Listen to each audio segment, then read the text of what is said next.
The Four Noble Truths, Dukkha, suffering stress. Is a mountain heavy? It may be heavy in and of itself, but as long as we don't try to lift it up, it won't be heavy for us. This is a metaphor that one of my teachers, Ajaan Suwat, often used when explaining how to stop suffering from the problems of life. You don't deny their existence. The mountains are heavy, and you don't run away from them. As he would further explain, you deal with problems where you have to and solve them where you can. You simply learn how not to carry them around. That's where the art of the practice lies, in living with real problems without making their reality burden the heart.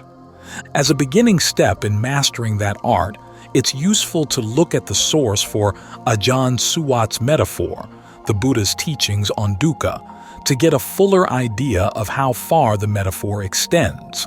Dukkha is a word notoriously hard to translate into English.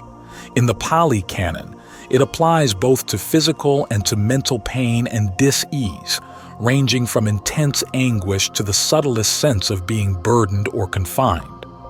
The Pali commentaries explain dukkha as that which is hard to bear. Ajahn Mahabua, a Thai forest master, translates it as whatever puts a squeeze on the heart. Although no single English term covers all of these meanings, the word stress, as a strain on body or mind, seems as close as English can get to the Pali term. Suffering can be used in places where stress seems too mild. The Buddha focused his teachings on the issue of stress because he had found a method for transcending it. To understand that method, we have to see which parts of our experience are marked by stress. From his perspective, experience falls into two broad categories: compounded, sankhata, put together from causal forces and processes, and uncompounded, asankhata. All ordinary experience is compounded. Even such a simple act as looking at a flower is compounded, in that it depends on the physical conditions supporting the flower's existence together with all the complex physical and mental factors involved in the act of seeing. The only experience that isn't compounded is extraordinary, nirvana, for it doesn't depend on causal factors of any kind. Stress is totally absent from uncompounded experience. Its relation to compounded experience, though, is more complex. When the Buddha talked about dukkha in terms of the three common characteristics, inconstancy, stress, and not self, he said that all compounded experiences are innately stressful. From this point of view, even flower gazing is stressful despite the obvious pleasure it provides, for it relies on a fragile tension among the combined factors making up the experience. Thus, if we want to go beyond stress, we'll have to go beyond compounded experience. But this presents a problem. What will we use to reach the uncompounded? We can't use uncompounded experience to get us there, because, by definition, it can't play a role in any causal process. It can't be used as a tool. So we need a way of using compounded experience to transcend itself.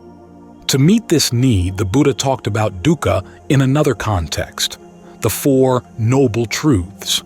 Here, for strategic purposes, he divided compounded experience into three truths: stress, its cause, craving, and the way to its cessation, the Noble Eightfold Path. Uncompounded experience he left as the remaining truth, the cessation of stress. In defining the first truth, he said that compounded experiences were stressful only when accompanied by clinging. In this sense, flower gazing isn't stressful unless we cling to the experience and try to base our happiness on it. So it's obvious that in these two contexts, the Buddha is speaking of dukkha in two different senses. Ajaan Suwat's mountain metaphor helps to explain how they are related. The heaviness of the mountain stands for dukkha as a common characteristic, the stress inherent in all compounded experiences.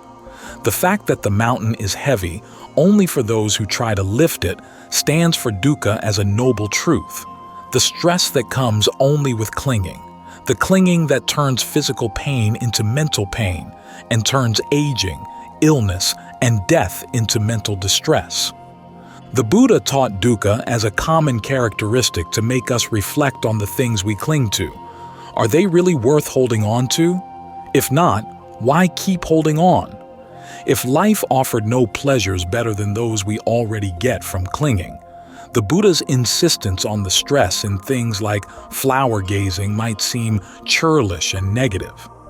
But his purpose in getting us to reflect on the flip side of ordinary pleasures is to open our hearts to something very positive, the higher form of happiness, totally devoid of suffering and stress, that comes only with total letting go. So he also taught dukkha as a noble truth in order to focus our attention on where the real problem lies, not in the stressfulness of experiences, but in our ignorance in thinking we have to cling to them. And it's a good thing, too, that this is where the issue lies. As long as there are mountains, there's not much we can do about their inherent weight, but we can learn to break our habit of lifting them up and carrying them around. We can learn to stop clinging. That will put an end to our sufferings. To understand how to let go effectively, it's helpful to look at the Pali word for clinging, upadana, for it has a second meaning as well. The act of taking sustenance, as when a plant takes sustenance from the soil, or a fire from its fuel. This second meaning for upadana applies to the mind as well. When the mind clings to an object, it's feeding on that object. It's trying to gain nourishment from sensory pleasures, possessions, relationships, recognition, status, whatever, to make up for the gnawing sense of emptiness it feels inside. Unfortunately, this mental nourishment is temporary at best, so we keep hungering for more. Yet no matter how much the mind may try to possess and control its food sources to guarantee a constant supply, they inevitably break down. The mind is then burdened with searching for new places to feed. So the issue of stress comes down to the feeding habits of the mind. If the mind didn't have to feed, it wouldn't suffer. At the same time, it would no longer create hardships for the people and things it consumes through possession and control as food. If we want to end suffering for ourselves and at the same time relieve the hardships of others, we thus have to strengthen the mind to the point where it doesn't have to feed, and then sharpen its discernment so that it doesn't want to feed. When it neither needs nor wants to feed, it will let go without our having to tell it to. The practice to end dukkha would be quick and easy if we could simply go straight for the discernment that puts an end to clinging. The feeding analogy, though, helps to explain why simply seeing the drawbacks of clinging isn't enough to make us let go. If we're not strong enough to go without sustenance, the mind will keep finding new ways to feed and cling. So we first have to learn healthy feeding habits that will strengthen the mind. Only then will it be in a position where it no longer needs to feed. How does the mind feed and cling? The Pali Canon lists 4 ways. 1. Clinging to sensual passion for sights, sounds, smells, tastes, and tactile sensations. 2. Clinging to views about the world and the narratives of our lives. 3. Clinging to habits and practices, i.e., fixed ways of doing things. And 4. Clinging to doctrines of the self, i.e., ideas of whether or not we have a true identity or of what that identity might be. There's rarely a moment when the ordinary mind isn't clinging in at least one of these ways. Even when we abandon one form of clinging, it's usually in favor of another. We may abandon a puritanical view because it interferes with sensual pleasure, or a sensual pleasure because it conflicts with a view about what we should do to stay healthy and fit.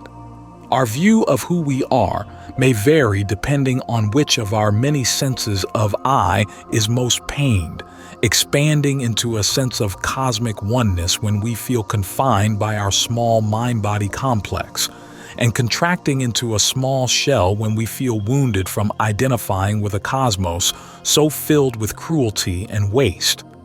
When the insignificance of our finite self becomes oppressive again, we may jump at the idea that we have no self, but then that becomes oppressive.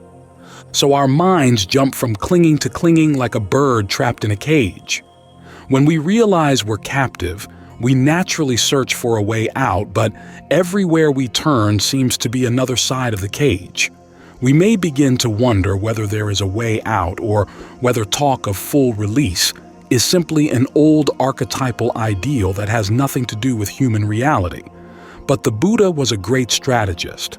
He realized that one of the walls of the cage is actually a door, and that if we grasp it skillfully, it'll swing wide open. In other words, he found that the way to go beyond clinging is to turn our four ways of clinging into the path to their own abandoning.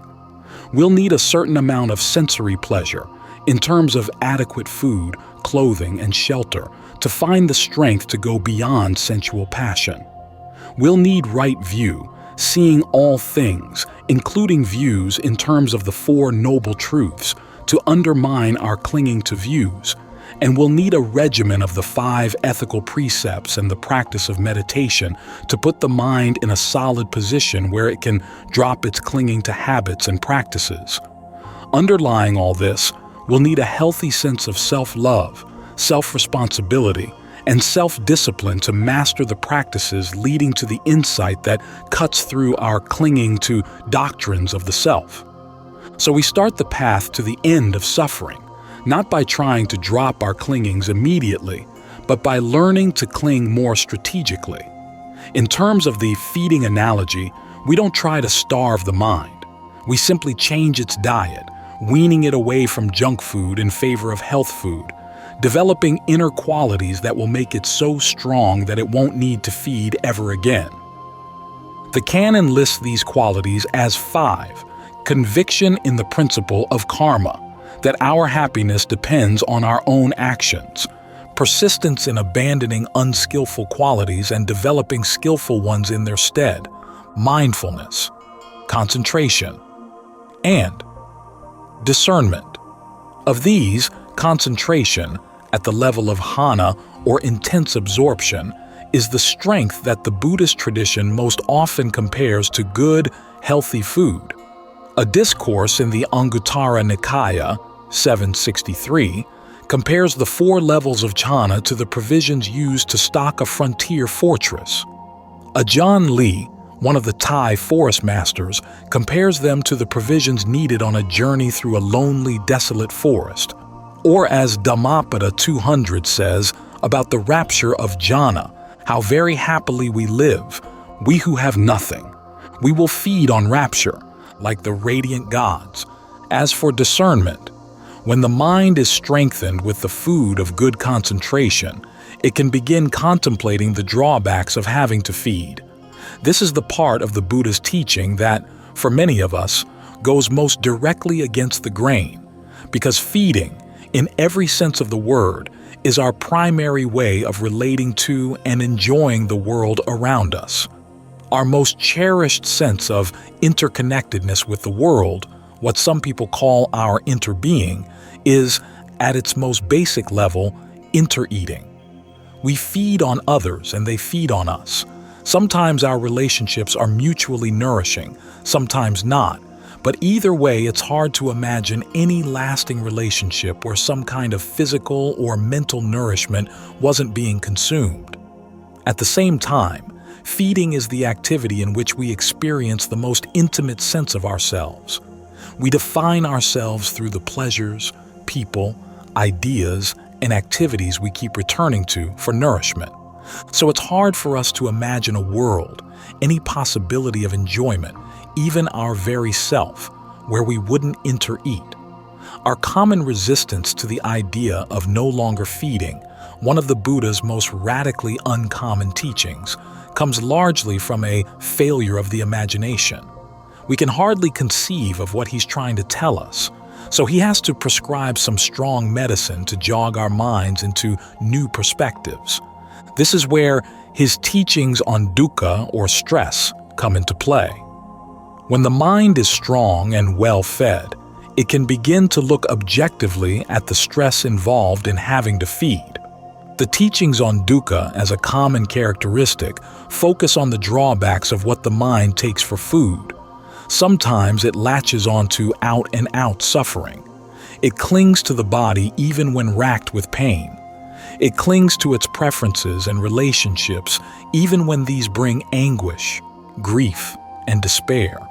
Sometimes the mind latches onto pleasures and joys, but pleasures and joys turn stressful when they deteriorate and change. In any event, everything the mind latches onto is by its very nature compounded, and there's always at least a subtle level of stress inherent in keeping the compound going. This applies not only to gross, external conditions, but even to the most subtle levels of concentration in the mind. When we see stress as a characteristic common to all the things we latch onto, it helps dispel their allure. Pleasures begin to ring hollow and false.